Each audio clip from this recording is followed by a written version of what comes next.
وما خلقت الجن والإنس إلا ليعبدون. Question suivante, question d'un frère. Salam alaikum cher. J'ai une question sur la prière. Un frère priait la salat du Dhuhr et une personne qui ne savait pas que le frère priait lui a passé le bonjour. Le frère qui priait, par réflexe, a répondu bonjour en tournant sa tête et a continué sa salat. Quel est le jugement? Doit-il recommencer la salat? Barakallahu fikum. Tfadal cher. Quand on est dans la prière, si la prière est obligatoire, comme Dhuhr, Asr, Maghrib, Isha, il est interdit de parler avec les gens. On ne parle qu'avec Allah subhanahu wa ta'ala en lisant le Coran et en faisant le tasbih, etc. et les doigts.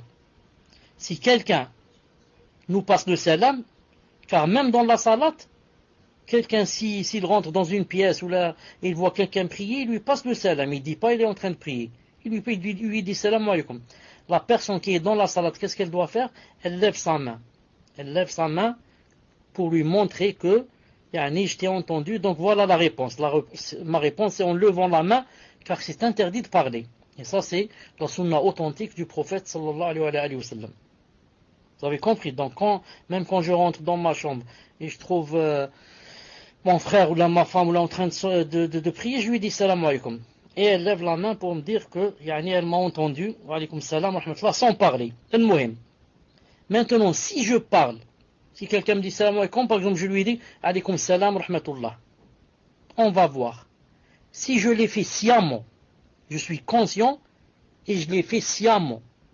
Non, je n'ai pas oublié, mais je lui ai dit, j'ai réfléchi, je lui ai dit alaykum salam wa rahmatullah wa barakatuh. Ma salat est nulle. Donc, j'arrête la salat et je reprends à zéro. Et je n'ai pas le droit d'arrêter la salat, de la rompre. Ya ayyuhalladhina amanu la tubtilu amalakum. Donc, je n'ai pas le droit de rompre comme ça ma salat. Mais si, je dis, écoutez bien, mais si, j'ai répondu comme ça sans faire attention, sans vouloir, je lui ai dit alaykum salam. Donc, ce cas, qu'est-ce que je fais? Je continue ma salat. Pourquoi? Car je ne l'ai pas fait exprès. Non, je ne l'ai pas fait exprès, c'est sorti comme ça tout seul. Je suis excusé. C'est comme un peu le rire. Je me suis rappelé une chose et sans le vouloir, j'ai ri comme ça un peu, j'ai arrêté. Je ne l'ai pas fait exprès. Je continue ma salat.